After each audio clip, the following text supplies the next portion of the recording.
மையத்தை கொண்டு வருவதற்கு பாராளுமன்றத்திலே குரல் கொடுத்தார்களோ, கைத்தாளியம் பார்த்துவதற்கு குரல் கொடுத்தார்களோ, பர்னிச்சர் பூங்கா வருவதற்கு குரல் கொடுத்தார்களோ, கார் தொழிற்சாலை வருவதற்கு குரல் கொடுத்தார்களோ, அந்த உரிமையோடு உன்னத நிலையத்தோடு உங்களையெல்லாம் சந்தித்து வாக்குகளை எனக்கு பாருங்கள். ஜாதி இல்லை, மதம் இல்லை, பேதமில்லை, உணவமில்லை, இந்த மக்களுக்காக உழைப்பதே என்னுடைய ஒரே குறிக்கோள் என்று சொல்லி பாராளுமன்றத்தில் குரல் கொடுத்து பாராளுமன்றத்துடைய சிங்கமாக பாரதிய ஜனதாவுடைய உறுப்பினர்களுக்கு சிம்ம சத்திரமாக தமிழ்நாட்டினுடைய உரிமைகளை, தமிழ்நாட்டினுடைய வாழ்வுரிமைகளை, தமிழ்நாட்டினுடைய மொழி உரிமைகளை கட்டி கேட்ட ஒரு பாராளுமன்ற உறுப்பினர் தான் இப்பொழுது மீண்டும் இந்த மத்தியிலே வாக்குகளை நாடுகளை கேட்டு வந்திருக்கிறார்.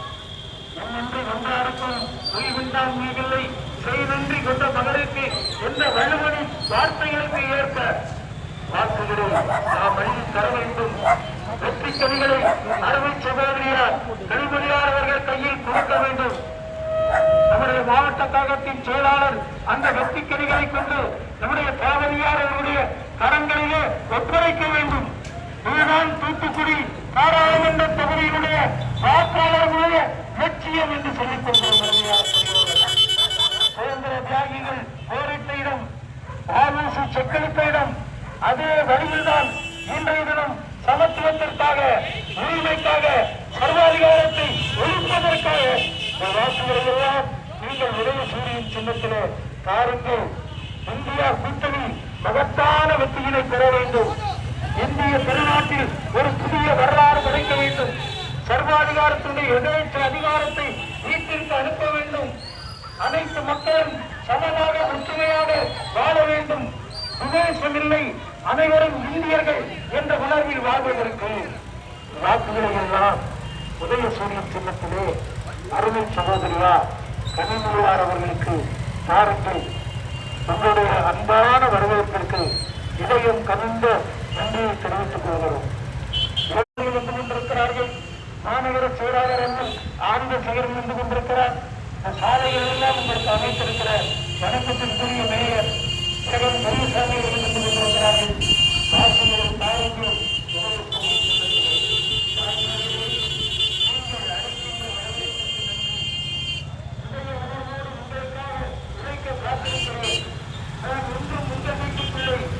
கடமை கண்ணியில் தவறாது உங்களுக்காக உழைத்தேன். கலைஞருடைய மகள் என்ற பெருமை இல்லை, தளபதியின் தங்கை என்ற பெருமை இல்லை. நான் உங்களில் நிறுத்தி உங்களுக்காக உழைப்பதற்காக காத்திருக்கிறேன். மீண்டும் உங்களுக்காக உழைக்கப் போகிறேன். பாராளுமன்றத்திலே தூத்துக்குடியின் தொகுதியுடைய வளர்ச்சிக்காக குரல் கொடுக்கப் போகிறேன்.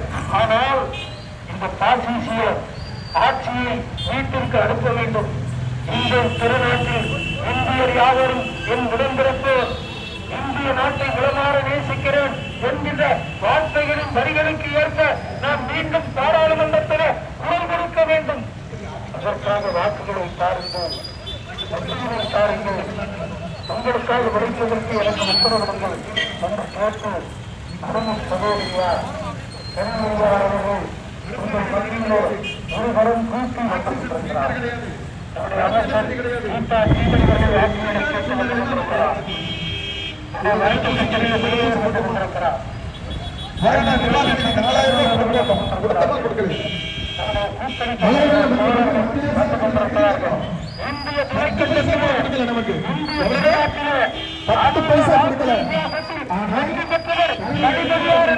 சகாப்தத்தை படைப்பதற்கு வாக்குகளை உதய சூரியன் செல்லுங்கள். பாருங்கள் பாருங்கள் என்று கேட்டுக்கொள்கிறேன். அந்த இந்திய கூட்டணியின் சார்பில் நம்முடைய வெற்றி வேட்பாளராக, திராவிட முன்னேற்ற கழகத்தின் வேட்பாளராக, தளபதியின் ஆசி பெற்ற வேட்பாளராக அன்னை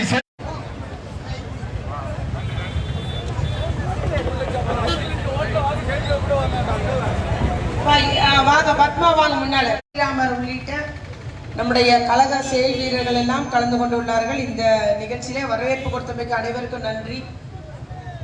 நம்முடைய வருகின்ற ஏப்ரல் 19ஆம் தேதி நடைபெற உள்ள பாராளுமன்ற தேர்தலில் மீண்டும் கனிமொழி அக்கா அவர்கள் நமக்கு வேட்பாளராக கழக தலைவர்கள் தந்துள்ளார்கள். அவர் போட்டியிட உள்ளார்கள். கடந்த 5 ஆண்டு காலமாக பாராளுமன்ற உறுப்பினராக அவர் பணியாற்றியது நாம் அறிவோம். 4 நாட்கள் தூத்துக்குடி தொகுதியிலே தான் இருந்தார்.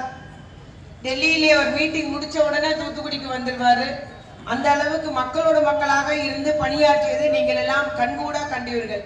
இதுவரைக்கும் எந்த ஒரு பாராளுமன்ற உறுப்பினரும் அப்படி பணியாற்றியது இல்லை என்பதையும் நான் இங்கு குறிப்பிட விரும்புகிறேன். அந்த குலசேகரப்பட்டினம் இஸ்ரோ அந்த ராக்கெட் ஏவுதளத்தை பொறுத்த வரைக்கும் அதை அமைவதற்காக தமிழ்நாடு அரசின் சார்பில் அந்த நிலம் எடுத்து கொடுப்பது, அங்கு குடியிருந்த மக்களுக்கு வேறு இடம் கொடுப்பது, அவர்களுக்கு வீடு கட்டி கொடுப்பது என்று அத்துணை அடிப்படை பணிகளை செய்து தன்னுடைய தொகுதிக்கு சீக்கிரம் அந்த திட்டம் வந்துவிட வேண்டும் என்று உழைத்தவர் தான் நம்முடைய பாராளுமன்ற உறுப்பினர் அக்கா கனிமொழி அக்கா. ஆனா மோடி இங்க வந்தாரு, மீட்டிங்ல எம்பி பேரை கூட சொல்ல மாட்டேங்காரு. அவரு தான் செஞ்ச மாதிரி அவரே தன்னைதானே ஒரு அரசியல் நிகழ்ச்சி ஆக்கிட்டு போயிட்டாரு. அதனால நம்முடைய வெள்ள நிவாரணத்தப்ப யாரும் வந்து பார்க்கல. துப்பாக்கி சூடு நடந்தபோது யாரும் வந்து பார்க்கல. இன்னைக்கு துப்பாக்கி சூடு நடந்தப்போ நம்முடைய ஸ்டெர்லைட் நிறுவனம் அந்த நாசாலை வராததற்கு நாங்கள் துணை நிற்போம், செய்து கொடுக்க மாட்டோம். அதற்கு அந்த வராததற்கு நம்முடைய சட்ட போராட்டத்தை உறுதியாக இருப்போம் என்று நம்முடைய கழக தலைவர் அவர்கள் உத்தரவாதம் கொடுத்தார்கள். எம்பி அவர்கள் உத்தரவாதம் கொடுத்தார்கள். அதே போல தமிழக அரசின் சார்பில் உச்சநீதிமன்றத்தில் வழக்குக்கு சரியான சட்ட நடவடிக்கையின்படி இன்னைக்கு ஆலை மூடப்பட்டுள்ளது என்பதை நான் இங்கு கூறிக்கொள்ள விரும்புகிறேன். ஆகவே சொன்னதை செய்கிற ஆட்சி நடத்தி வருகிறார்கள். நம்முடைய முத்தமிழறிஞர் கலைஞருடைய வழியிலே நல்லாட்சி நடத்தி வருவதுதான் நம்முடைய தளபதியார் அவர்கள். ஆகவே அவர்களுடைய ஆட்சி தொடர்ந்து வேண்டுமானால் நீங்கள் அதிகப்படியான வாக்குகளை தந்து அக்காவை ஆதரிக்க வேண்டும். தளபதியாரின் கரத்தை பலப்படுத்த வேண்டும். உதயசூரியன் தினத்தில் வாக்குகளை தர வேண்டும். ஆகவே ஏற்கனவே கழக அரசின் பணிகளை தொடர்ந்திட அக்கா அவர்கள் தொடங்கி வைக்கிற பணிகளை தொடர்ந்து நிறைவேற்றிட மறவாமல் உதயசூரியன் தினத்தில் வாக்குகளை தாருங்கள் தாருங்கள் தாருங்கள் என்று உங்களை அன்போடு பண்போடு கேட்டுக்கொண்டு இப்பொழுது உங்களுடைய வேட்பாளர் அக்கா கனிமொழி அக்கா அவர்கள் உங்களிடம் உரையாற்றுவார்கள்.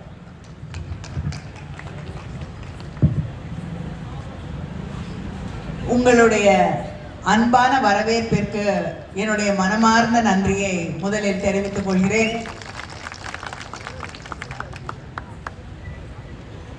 நம்முடைய முதலமைச்சர் அண்ணன் தளபதி அவர்கள் மீண்டும் தூத்துக்குடியிலே வேட்பாளராக நிற்கக்கூடிய வாய்ப்பை எனக்கு அளித்திருக்கிறார்கள். அவருக்கு மீண்டும் என்னுடைய நன்றியை இங்கே தெரிவித்துக் கொள்ள விரும்புகிறேன்.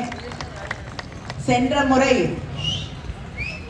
தேர்தலிலே நான் வேட்பாளராக நிறுத்தப்பட்ட போது எதிர்கட்சியெல்லாம் வச்ச விமர்சனம் என்னன்னா, இவங்க சென்னையில் இருக்கக்கூடியவர்கள் ஜெயிச்சுட்டு போனாங்கன்னா திரும்பி வரமாட்டாங்க அப்படின்னு திரும்ப திரும்ப சொல்லிக் கொண்டிருந்தார்கள். ஆனால் எனக்கு வெற்றி பெறக்கூடிய வாய்ப்பை நீங்கள் வழங்கினீர்கள். தூத்துக்குடி என்னுடைய 2வது தாய் வீடு என்று சொல்லக்கூடிய அளவிற்கு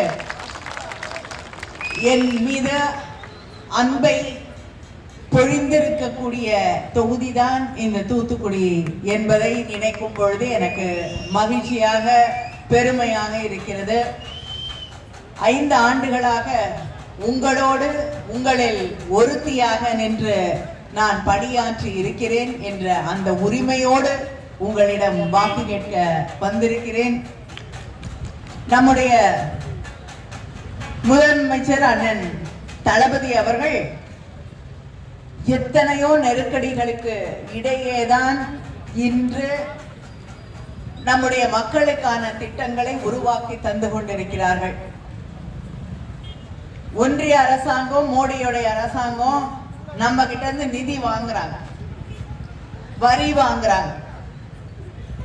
வரி வாங்கி ₹1 வரி வாங்கினா தமிழ்நாட்டுக்கு எவ்வளவு திருப்பி கொடுக்குறாங்க? 26 பைசா.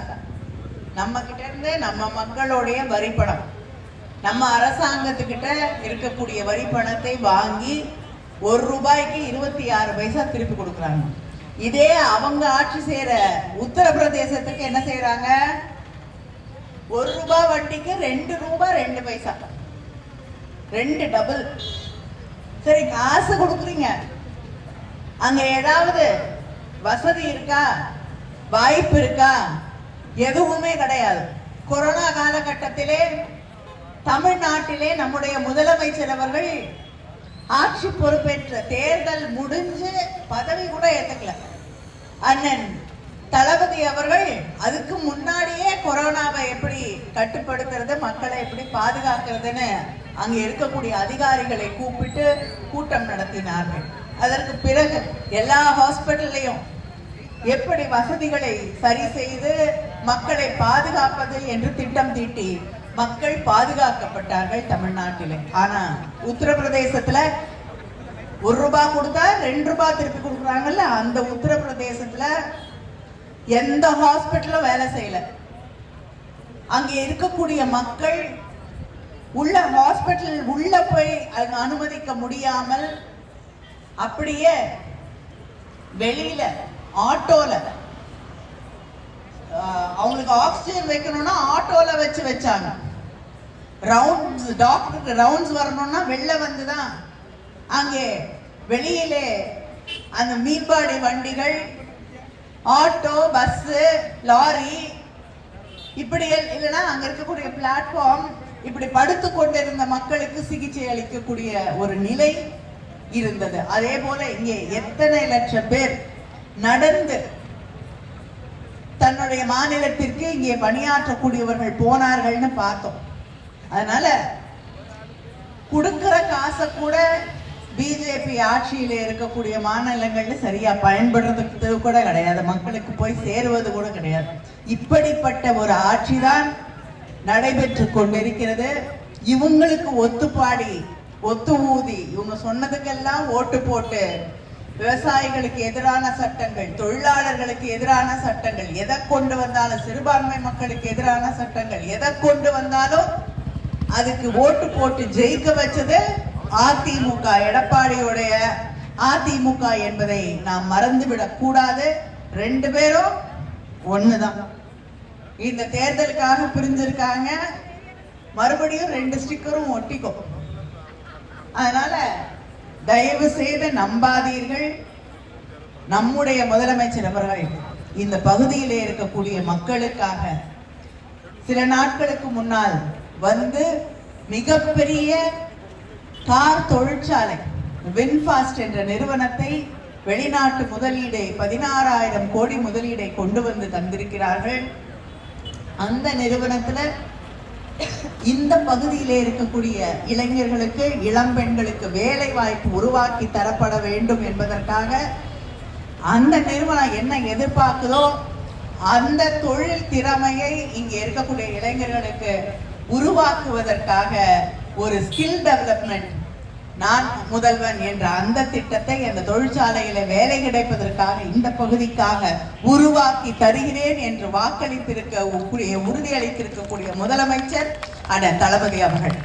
ஆனா இதே மோடி அரசாங்கத்திடம் ஒரு வருஷத்துக்கு 2 கோடி பேருக்கு வேலை வாய்ப்பு கொடுக்குறேன்னு சொன்னீங்களே, என்ன ஆச்சுன்னு கேட்ட பொழுது வேலை வாய்ப்புன்னா கவர்மெண்ட் வேலை தான் வேலை வாய்ப்பு இல்லை, போய் பக்கோடா போடுறதும் வேலை வாய்ப்பு தான், போய் பக்கோடா போடுங்கன்னா இல்லையா அமித்ஷா? இளைஞர்களை பக்கோடா போடு என்று இருமாப்போடு சொல்லக்கூடிய ஆட்சிதான் ஒன்றிய பிஜேபி ஆட்சி என்பதை புரிந்து கொள்ள வேண்டும். இவங்க தான் இங்க இருக்கக்கூடிய ஸ்டெர்லைட் தொழிற்சாலையை மூடக்கூடாது என்று தொடர்ந்து போராடியவர்கள் பாஜக என்பதை நாம் மறந்துவிடக் கூடாது. 13 பேரை, நம் மக்களை அந்த நிறுவனத்திற்காக சுட்டு கொலை செய்தது அதிமுக அரசு என்பதையும் இங்கே இருக்கக்கூடிய மக்கள் நிச்சயமாக மறந்துவிட மாட்டார்கள். ஆட்சி பொறுப்புக்கு வந்தவுடனே அந்த மக்களுக்கு நியாயம் வழங்கியது நம்முடைய முதலமைச்சர் அண்ணன் தளபதி அவர்கள். அதே போல இங்கே போராடிய மக்களோடு நின்று சுப்ரீம் கோர்ட் வரைக்கும் போய் வாதாடி அந்த ஆலையை, ஸ்டெர்லைட் ஆலையை மூடி காட்டி இருக்கக்கூடிய முதலமைச்சர் அண்ணன் தளபதி அவர்கள். அதனால மக்களுக்காக, மக்களுடைய மண்ணை, மக்களுடைய வாழ்வாதாரத்தை, மக்களுடைய எதிர்காலத்தை, நம்முடைய பிள்ளைகளின் எதிர்காலத்தை பாதுகாக்கக்கூடிய ஆட்சி திராவிட முன்னேற்ற கழக ஆட்சி. இந்த நாட்டை இந்த தேர்தலிலே ஒன்றிய பாஜகவின் கையிலிருந்து, மோடியின் கையிலிருந்து காப்பாற்ற வேண்டிய கடமை நம் அத்தனை பேருக்கும் இருக்கிறது. இந்த நாட்டை பாதுகாக்கக்கூடிய கடமை நம் அத்தனை பேருக்கும் இருக்கிறது என்பதை உணர்ந்து கொண்டு இந்த தேர்தலிலே வாக்களிக்க வேண்டும். அவங்க ரெண்டே மக்களுக்காக வேலை செய்ய மாட்டாங்க. பிஜேபி ரெண்டு பேருக்காக தான் வேலை செய்யுது. யாருக்கு? அம்பானி, அதானி. நம்ம இங்க இருக்க ஏர்போர்ட் நான் 100 தடவை கேட்டிருப்பேன், அதை ஒரு இன்டர்நேஷனல் ஏர்போர்ட்டா பன்னாட்டு விமான நிலையமா மாத்தி கொடுங்க. நிறைய தொழிற்சாலைகள் வருது, இங்க இருக்கக்கூடியவங்க நிறைய பேர் வெளியூர் நாட்டுல எல்லாம் போய் வியாபாரம் செய்கிறார்கள், மாத்தி கொடுக்கனா முடியாதுன்றாங்க. ஆனா அம்பானி வீட்டுல கல்யாணம் நீங்க பார்த்திருப்பீங்க, நிறைய யூடியூப்ல ரீல்ஸ் எல்லாம் பாத்தீங்கல்ல.